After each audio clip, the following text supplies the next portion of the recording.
పల్నాడు జిల్లా మాచర్లలో బాల వికాస కేంద్రంను ప్రారంభించిన గుర్రం కృష్ణారెడ్డి ఈ సందర్భంగా ఆయన మాట్లాడుతూ విద్యార్థులకు విద్యార్థి దశ నుండి నైతిక ఆధ్యాత్మిక విలువలు పెంపొందించేందుకు ముఖ్యంగా స్వామి వివేకానంద ఆశ్రమం దగ్గర ఉన్న సెంచు చిన్నారులు మరియు ఆశ్రమం దగ్గర ఉన్నటువంటి చిన్నారులకు ప్రతిరోజు సాయంత్రం 5 గంటల నుండి 7 గంటల వరకు బాల వికాస్ కేంద్రాన్ని నడపడం చాలా ఆనందంగా ఉందన్నారు.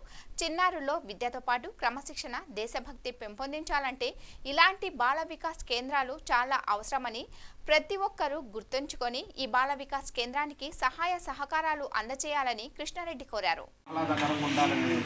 చదువు అంటే ఒక చదువు తెప్పించడం కాదు, ఒక మోరల్ వాల్యూస్తో చదువు తెప్పించాలి అన్న ఆలోచన చేసి మీకు ఇంత చేస్తున్నప్పుడు ఉన్నోళ్ళ ఇప్పుడు 25 మంది పిల్లలు ఉన్నారు. ఈ 25 మంది సక్సెస్ అవ్వాల్సిన ఒక 5గురన్నా సక్సెస్ అయ్యి 5గురు మిగతా వాళ్ళందరికీ సహాయం చేయండి. మీలో ఎంత కొంత ఏ స్టేజ్లో ఉన్నా, మీరు డాక్టర్ అయితే మీరు ఆ రకంగా సహాయం చేయండి, మీరు టీచర్ అయితే ఆ రకంగా సహాయం చేయండి. మీరు జీవితంలో ఎక్కడికి రీచ్ అయినా కానీ ఒక మాట, పలానా మెట్టు గోవింద రెడ్డి గారు సహాయం వల్ల నేను ఎదిగాను, ఆయన సహాయం చేయటం వల్ల నేను ఎదిగాను, నేను సహాయం చేయటం వల్ల ఇంకొక నలుగురు ఎదుగుతారు అన్న ఆలోచన దృక్పథాన్ని అలవర్చుకోవాలి. మీరు ఆయన ఎంత కష్టపడేది కూడా ఆయన ఒక్కడితో ఇక్కడ ఈ కార్యక్రమం ఆగిపోవాలన్నారు. ఈ సేవా దృక్పథం అనేది మన మనుషులందరిలో మనకందరిలో అలవాటు చేయాలన్న ఆలోచన అయింది. ఆ ఆలోచన అనేది మనం అందరం అలవర్చుకోవాలి. ఇది ఉపయోగించుకోండి. మీకోసం ఎంతో తాపత్రయపడుతున్నారు. వెనకాల ఆయన చేసేదానికి మీకు కనపడట్లేదు.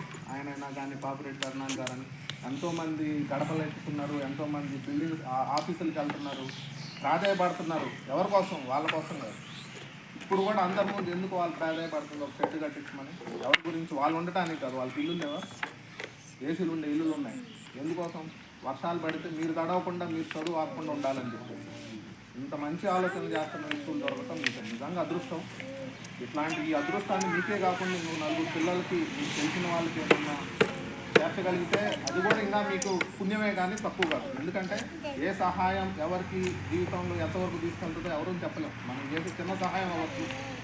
అప్పుడు దాకా వాడు చేతిలో గొడ్డలు పట్టుకున్న చేతిలో ఒక పుస్తకం పెట్టడం అనేది చిన్న సహాయమే. ఆ చేతిలో ఆ పుస్తకం పెట్టడం వల్ల వాడు ఎంతవరకు ఎదుగుతాడు అనేది ఎవరని చెప్పలేం. సో ఏ చిన్న సహాయం కాదమ్మా, ఏ సహాయం అయినా పెద్ద సహాయం. ఈ వయసు నుంచే అట్లాంటి సహాయ చేసే ఆలోచనని అలవర్చుకోండి. నేను పెద్ద అయ్యాక సహాయం చేస్తాను. వయసుతో సంబంధం లేదు, సంపాదనతో సంబంధం లేదు. మీకున్న దాంట్లో ఫ్రెండ్ ఉన్నది, అమ్మాయికి ఏమన్నా చదువు తీసుకుని అర్థం కావట్లా, టైం చూసుకుని అమ్మాయికి అర్థమయ్యేటట్టు చెప్పండి. అదే నువ్వు చేసే సహాయం. అర్థమైందా?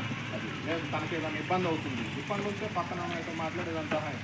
ఈ వయసు నుంచే సహాయం చేయడం అనేది అలవర్చుకోండి.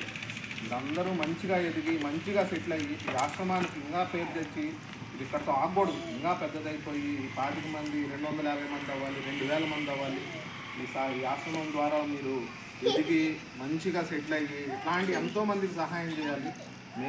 వాళ్ళు కోరుకున్నట్టు మేము చేయగలిగింది అయితే ఖచ్చితంగా చేస్తాం సార్. మీరు ఎప్పుడు అడిగినా కానీ మేము చేసే ఒక దాంట్లో మాదంటే కూడా మీదే గొప్పతనం.